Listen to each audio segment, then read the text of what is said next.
Chapter 82. The primal deity guards the way. The story tells how Pig leapt down the mountainside and found a narrow path.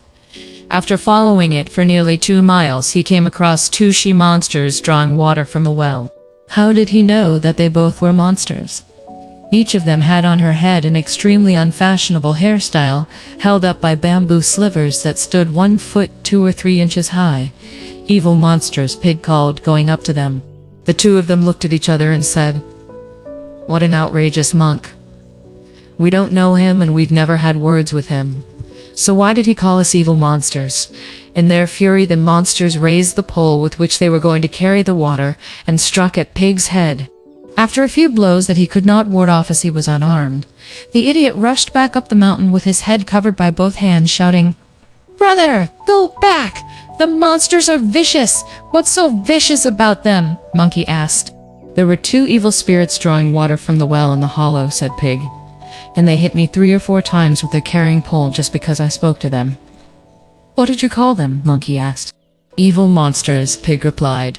"You got off lightly then," laughed Monkey. "I'm most obliged for your concern," replied Pig. "My head has swollen up where they hit it, and you tell me I've got off lightly. Soft words will get you anywhere on earth. Act rough, and you won't move a single step," replied Monkey. "As they're local fiends from round here, and we're monks from far away, you'd have had to be a bit polite, even if you'd had fists growing all over your body. Do you think they should have hit me instead of you? You were the one who called them evil monsters. Courtesy first?" "I never realized," said Pig. "Living on human flesh in the mountains since childhood as you have," said Monkey. "Can you recognize 2 kinds of tree?" "I don't know," Pig said. "Which 2 trees?" "The willow and the sandalwood," Monkey replied. "The willow has a very soft nature, so that craftsmen can carve it into holy images or make statues of the Tathagata out of it. It's gilded, painted, set with jewels, decorated with flowers, and many worshippers burn incense to it. It receives unbounded blessings. But the sandalwood is so hard that it's used as the pressing beam in the oil press with iron hoops round its head, and it's hit with iron hammers too. The only reason it suffers like this is because it's too hard." "You should have told me all this before," said Pig. "Then I wouldn't have been beaten." "Now go back and find out." "The truth," said Brother Monkey. "But if I go there again, they'll recognize me," Pig replied. "Then turn into something else," said Monkey. "But even if I do turn into something else, brother, how am I to question them?" asked Pig. "When you look different, go up to them and bow to them," Monkey replied. "See how old they are. If they're about the same age as us, call them Miss. And if they're a lot older, call them Lady. What a terrible climb down. Why should we be treating them as our relations when they're strangers from this far away?" said Pig. "That's not treating them as relations," replied Monkey. "It's just a way of getting the truth out of them. If they're the ones who've got our master, we'll be able to act. And if it isn't them, we won't lose any time before going to fight elsewhere." "You're right," said Pig. "I'm going back." The splendid idiot tucked his rake in his belt, went down into the hollow, shook himself, and turned into a far, dark-skinned monk. He swaggered as he went up to the monsters, chanted a loud nah-ah of respect, and said, "Respectful greetings, ladies." "This monk's much better," the 2 monsters said with delight. "He expresses his respects and knows how to address us properly." Then they asked him, "Where are you from, venerable elder?" "From somewhere," Pig replied. "And where are you going?" they asked. "Somewhere," Pig replied. "What's your name?" they asked. "What it is," Pig replied again. "Better he may be," the monsters said with a laugh, "but he won't tell us about himself. He just echoes our questions." "Ladies," Pig asked, "why are you fetching water?" "You wouldn't know, monk," the demons replied with a smile. "Our lady brought a Tang priest back to the cave last night, and she wants to look after him well. As the water in our cave is none too clean, she sent us 2 to fetch some of this good water produced by the mating of the yin and the yang. She's laid on a vegetarian banquet as well for the Tang priest. She's going to marry him this evening." As soon as he heard this, the idiot rushed straight back up the mountain, shouting, "Friar Sand, bring the luggage here at once. We're dividing it up." "Why, brother?" Friar Sand asked. "When we've divided it up, you can go back to man-eating in the flowing sands river," Pig replied. "I'll return to Gale village to see my wife. Big brother can play the sage on the mountain of flowers and fruit. And the white dragon can be a dragon in the ocean again. The master is getting married in the ocean again. This evil spirit's cave. Let's all go and settle down. You're talking nonsense again, you idiot, replied Brother Monkey. I bloody well am not, Pig retorted. Those two evil spirits who were carrying water said a moment ago that a vegetarian wedding feast is being laid on for the master. How can you say things like that when the evil spirits are holding the master prisoner in the cave and he's longing for us to go in and rescue him, said Monkey. How can we rescue him? Pig asked. You two bring the horse and the luggage while we go with the two she-monsters as our guides, Monkey replied. When we reach the entrance we can act together. The idiot could only go with Monkey as he followed the two monsters for 5 or 6 miles deep into the mountains before suddenly disappearing. So the master was captured by a devil in broad daylight, exclaimed Pig with surprise. You've got good eyesight, said Monkey. How can you possibly tell what they really were? Those two monsters were carrying the water along when suddenly they disappeared. They must be daytime devils. I think they went into a cave, said Monkey.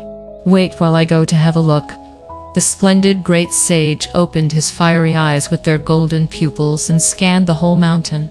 He saw no movement, but did spot a ceremonial archway, most intricately made with many flowers and colors, triple eaves and fourfold decorations in front of the cliff. Going closer with Pig and Friar Sand, he saw 4 large words written on it. Pitfall Mountain, Bottomless Cave Brothers, said Monkey. Here's the evil spirit's archway, but I still don't know where the entrance is. Can't be far, said Friar Sand, can't be far. Let's have a good look for it. When they turned around to look, they saw a great rock over 3 miles around at the foot of the mountain beneath the archway. In the middle of it was a hole the size of a water vat, which had become very slippery by repeated climbing. Brother, said Pig, that's where the evil spirits go in and out of their cave. That's very strange, said Monkey. To be frank with the two of you, I've captured quite a few evil spirits since I started escorting the Tang priest, but I've never seen a cave palace like this one before. Pig, you go down first and find out how deep it is. Then I'll be able to go in and rescue the master. It'll be hard, said Pig with a shake of his head, very hard. I'm very clumsy. If I tripped and fell in it might take me 2 or 3 years to reach the bottom. How deep is it then? Monkey asked. Look, Pig replied. And as the great sage leant over the edge of the hole to take a careful look, he saw to his astonishment that it was very deep indeed and must have measured over 100 miles around. It's very, very deep, brother, he turned around to say. Pig wrecked then, Pig replied. The master's beyond saving. What a thing to say, Monkey retorted. Have no thoughts of being lazy. Put idleness out of your mind. Put the luggage down and tether the horse to one of the legs of the archway. You and Friar Sand must block the entrance with your rake and staff while I go inside to explore. If the master really is inside, I'll drive the evil spirits out with my iron cudgel, and when they reach the entrance you mustn't let them out. We'll only be able to kill the evil spirits and rescue the master if we work together.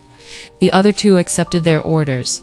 Monkey sprang into the hole, and under his feet 10,000 colored clouds appeared, while 1,000 layers of auspicious mist shielded him. He was soon at the bottom, which was a very long way down. Inside all was bright. There was the same sunshine, winds, flowers, fruit, and trees as in the world above. What a splendid place, Monkey thought. It reminds me of the water curtain cave that heaven gave me in the place where I was born. This is another cave paradise. As he looked around, he saw a gate tower with double eaves around which grew many clumps of pine and bamboo. Inside were many buildings. This must be where the evil spirit lives, he thought. I'll go in and find out what's up. No, wait. If I go in like this, she'll recognize me. I'd better transform myself.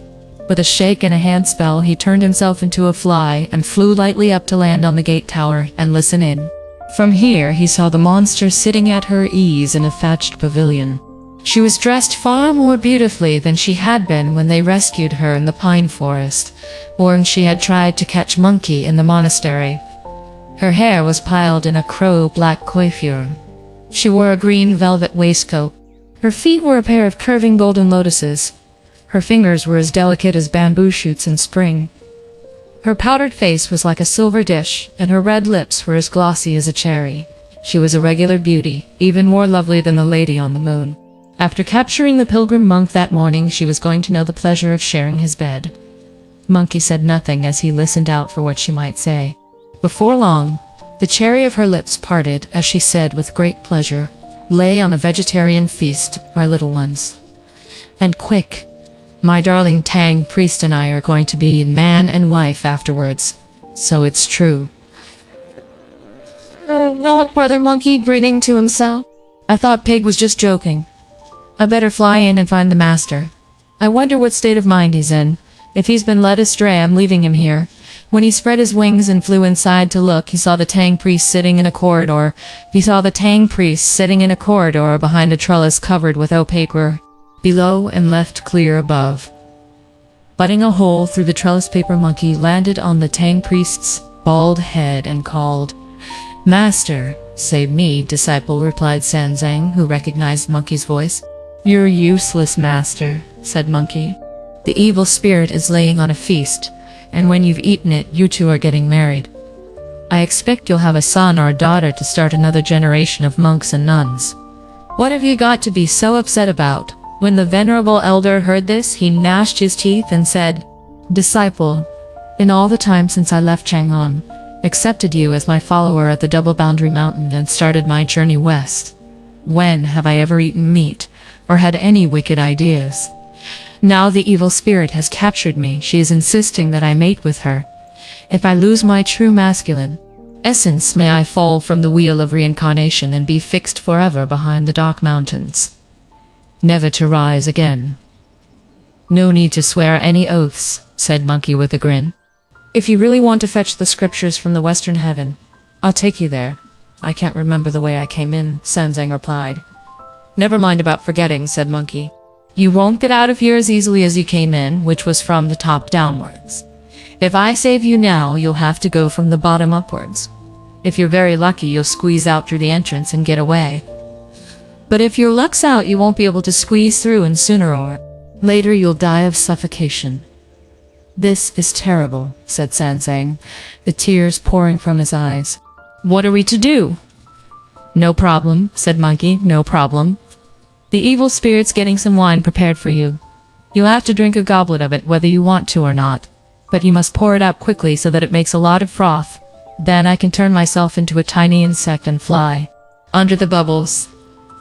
When she gulps me down into her belly, I'll tear her heart and liver to shreds and rip her guts apart. Once I've killed her, you'll be able to escape." "But that would be an inhuman thing to do, disciple," said Sanzang. "If all you're interested in is being kind, you're done for," Monkey replied. "The evil spirit's a murderess. What do you care so much about her for?" "Oh well," said Sanzang, "never mind. But you will have to stay with me." Indeed, the great sage Sun guarded Tang Sanzang well. The pilgrim priest depended on the handsome Monkey King. Master and disciple had not even finished their discussion when the evil spirit, who had arranged everything, came in along the corridor, unlocked the doors and called, "Reverend Sir." The Tang priest dared not reply. She addressed him again, and again he dared not reply. Why was that? He was thinking that divine energy is dispersed by an open mouth. Trouble starts when the tongue begins to move. He was thinking with all his heart that if he obstinately refused to open his mouth, she might turn vicious and murder him in an instant. Just when he was feeling confused, wondering which difficult alternative to choose and asking himself what to do, the evil spirit addressed him as Reverend Sir for the third time. The Tang priest had no choice but to answer, "Here I am, madam." For him to give this reply was to make all the flesh fall off him. Now everybody says that the Tang priest is a sincere monk, so how could he reply to the she-devil when he was on his way to worship the Buddha and fetch the scriptures from the Western heaven? What you would not realize is that this was a crisis in which his very survival was at stake, that he had absolutely no alternative, and although he went through the form of replying, he was free of desire inside. But when the evil spirit heard his reply, she pushed the door open, helped the Tang priest to his feet, held his hand, stood with her side pressed against his, and whispered in his ear, "Just look at her as she lays on the charm and makes herself alluring in every possible way. She did not realize that Sanzang was full of revulsion.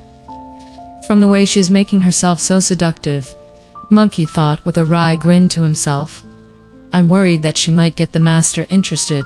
Indeed, the monk in demon trouble met a pretty girl. The she-devil's beauty was truly superb. Her slender jade eyebrows were like 2 willow leaves. Her round face was set off with peach blossom. Embroidered shoes gave a sight of a pair of phoenixes. Her crow-black hair was piled high at the temples.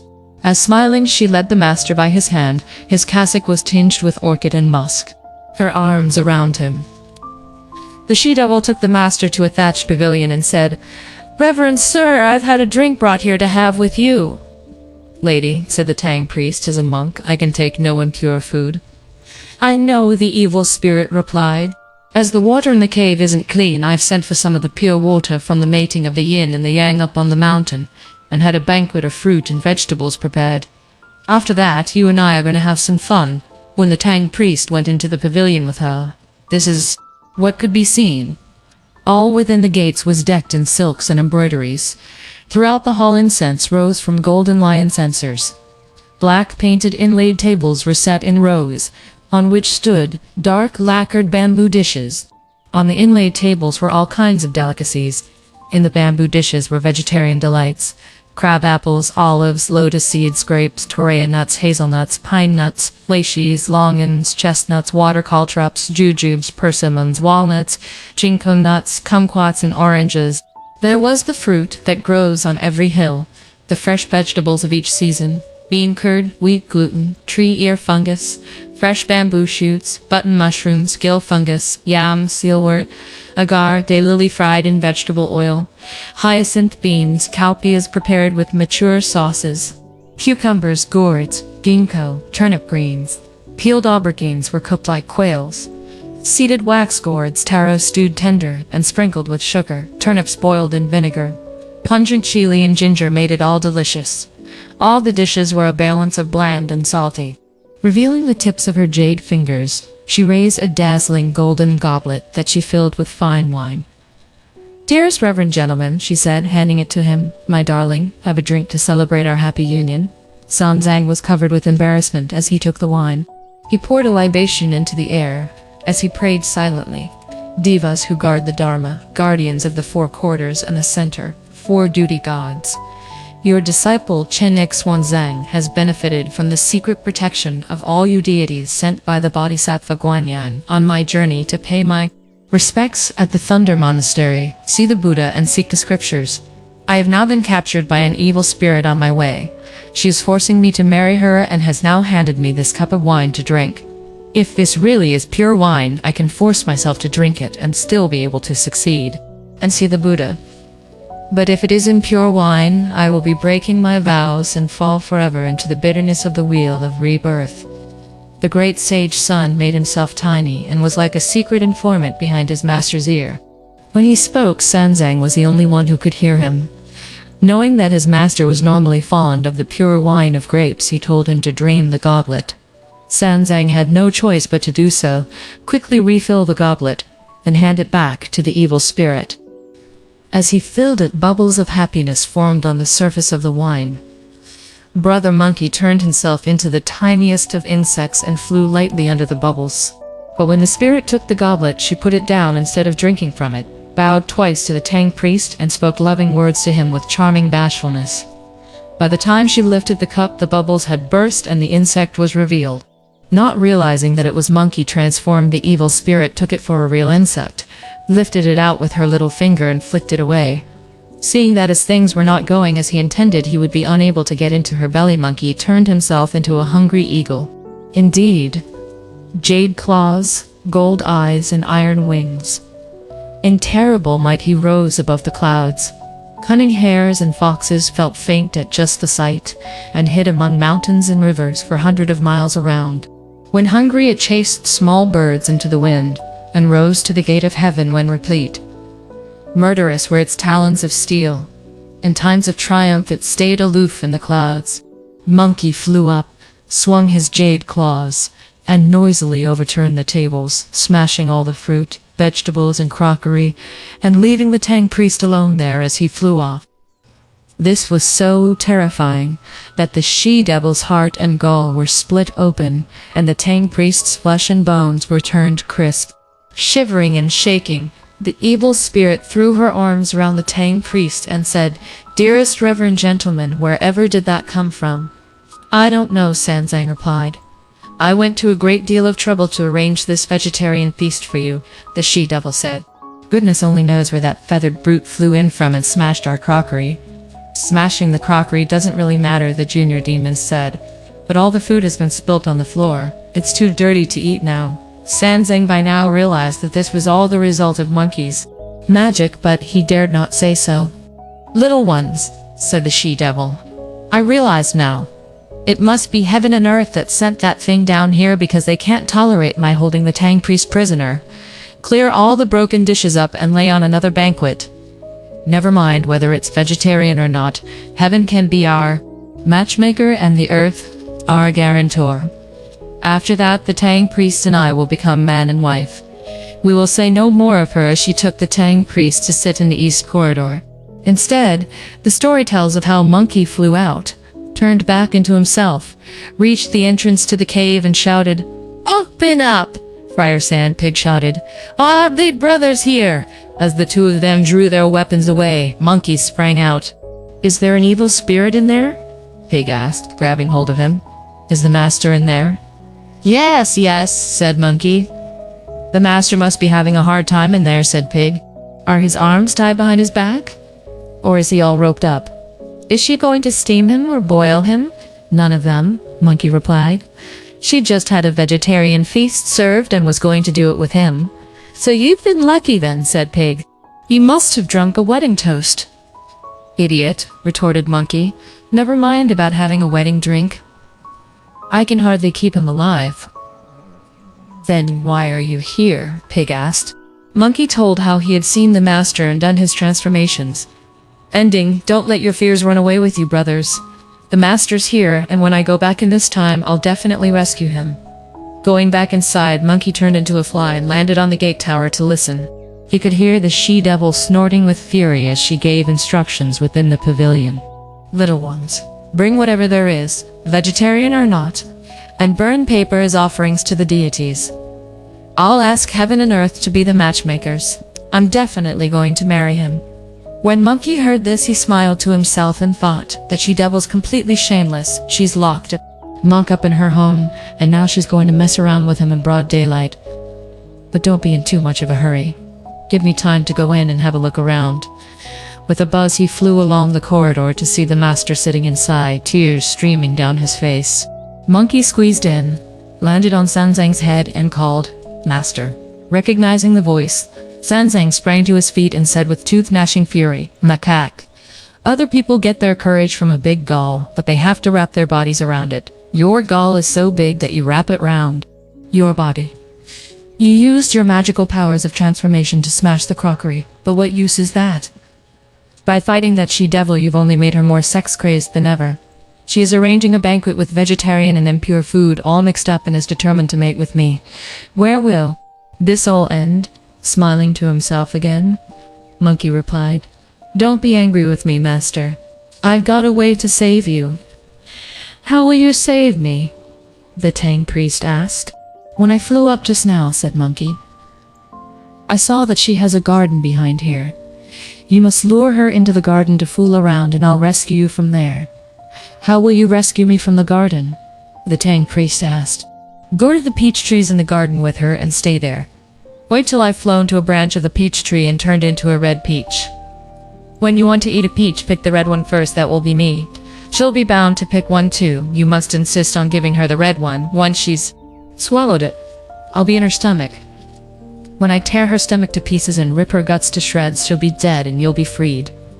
With your powers, you ought to fight her," said Sanzang. "Why do you want to get into her stomach?" "You don't understand, Master," Monkey replied. "If it were easy to get in and out of this cave of hers, I would be able to fight her. But this place is very hard to get into or out of. The way out is complicated and difficult. If I started a fight with her, all the fiends in her den, young and old, would overpower me. Then how would it end? We must act carefully if we're all to make a clean getaway. Sanzang nodded, believing all that Monkey said, adding only, "You must stay with me." "I know," said Monkey. "I know. I'll be on your head." When master and disciple had settled their plan, Sanzang leaned forward, took hold of the bars in the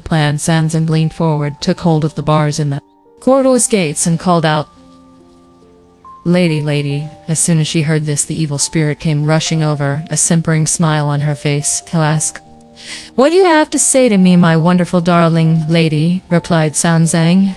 "Ever since leaving Chang'an and starting on my journey to the west, I have had to cross mountains and rivers every single day.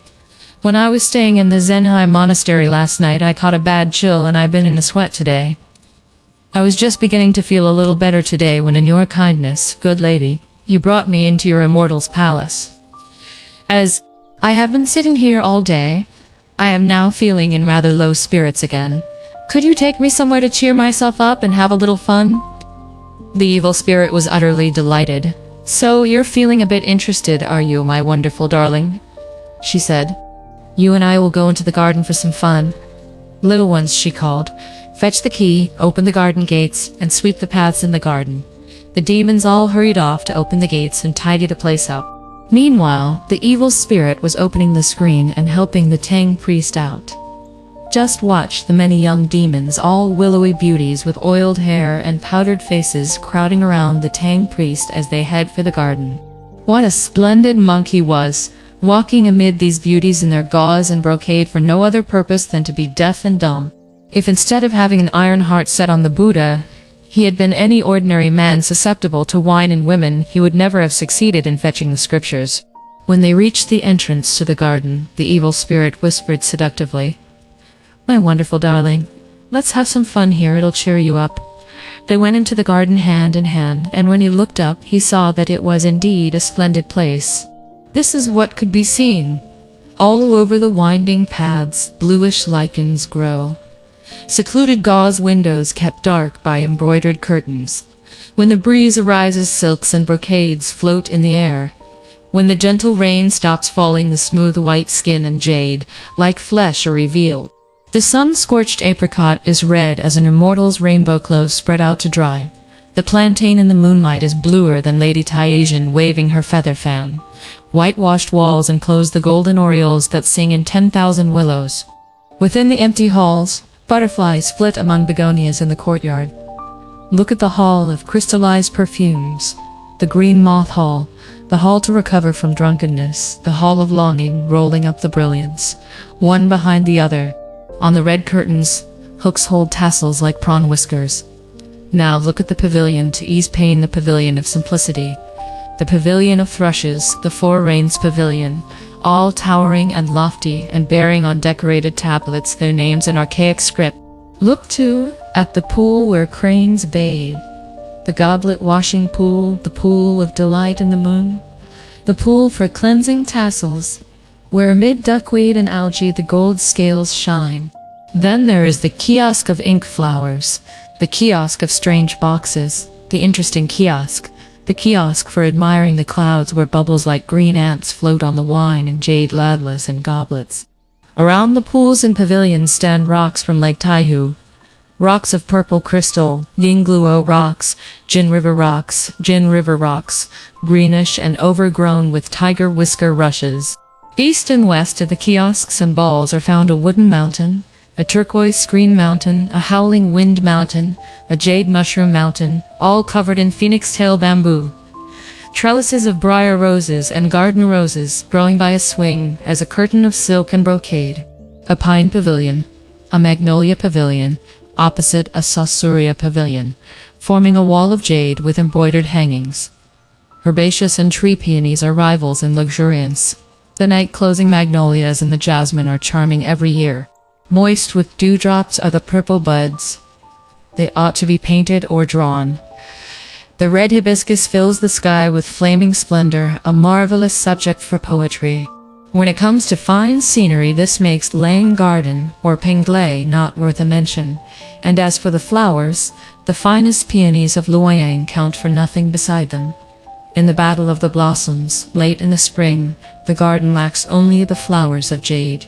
The venerable elder led the she-devil by the hand as they strolled in the garden, admiring the endless displays of rare and exotic blooms.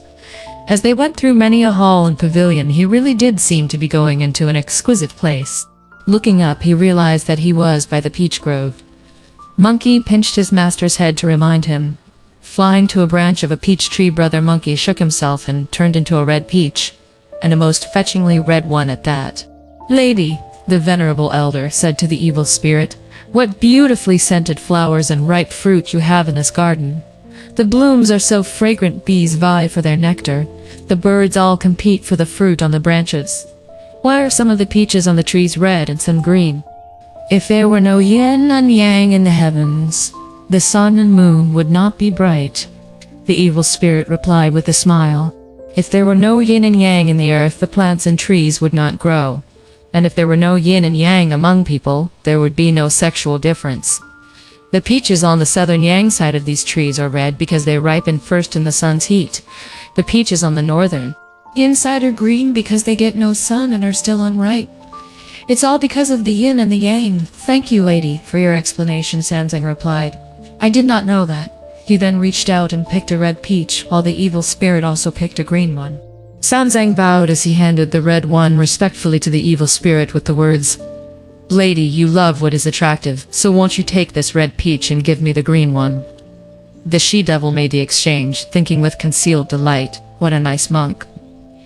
He really is a good man. He really is a good man. He really is a good man. Is being so loving to me even before we're man and wife."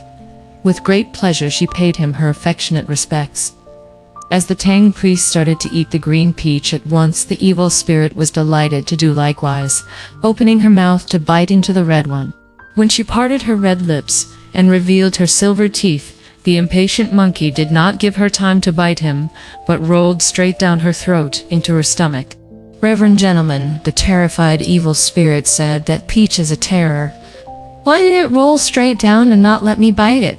Lady Sanzang replied, "The first ripe fruits of a garden are very delicious. That is why it went down so fast. But it shot straight down before I'd had time to spit the stone out," the evil spirit replied. "Because you are such a lover of what is fine and beautiful and enjoyed it so much," said Sanzang. "You swallowed it before you could bring the stone out." Once inside her stomach, Monkey turned back into himself. "Master," he called. "No need to argue with her now. I have succeeded." "Don't be too hard on her, disciple," Sanzang replied. "Who are you talking to?" the evil spirit asked when she heard this. "I am talking to my disciple Sun Wukong," Sanzang replied. "Where is he?" the evil spirit asked. "In your stomach," Sanzang replied. "He was the red peach you have just eaten." "That's the end of me," exclaimed the evil spirit in horror. "If that ape's got into my stomach, I'm dead." "Son the novice, why did you go to such lengths to get into my stomach?" "No particular reason," replied Monkey from inside her. "I just wanted to eat the 6 leaves of your liver and your lungs, and your heart with its 3 hairs and 7 apertures. I'm going to clean your insides right out and leave you a skeleton spirit." This sent the evil spirit's soul scattering in terror and shivering and shaking. She clung tightly to the Tang priest and said, "Reverend gentleman, I had thought that our destinies were from former lives joined by a red thread. Our love was as close as the water and the fish. I never imagined that we lovebirds would be parted or that the phoenixes would fly to east and west. When the waters rose under land bridge, the rendezvous failed. The meeting came to nothing in the misty temple. After brief joy, we are parted once more. In whatever year will I meet you again?" When Monkey heard all this from inside her stomach, he was afraid that the venerable elder would have another attack of benevolence and let her talk her way out of the problem. Thereupon he started to wield fist and foot, striking out in martial postures and leveling everything around him. He punched her stomach almost to ribbons. Unable to bear the pain, the evil spirit collapsed in the dust, not daring to utter a single word for some time. As she was not speaking, Monkey imagined that she must be dead and eased off.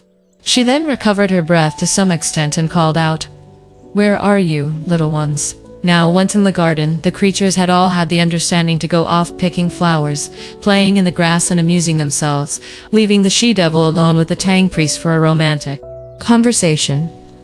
As soon as they heard her calling, they rushed over to see the evil spirit lying on the ground, her face a terrible color as she groaned, unable to move.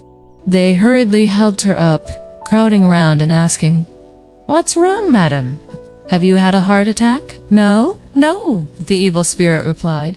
"Don't ask any questions. I've got someone inside me. Take the monk outside if you want to save my life."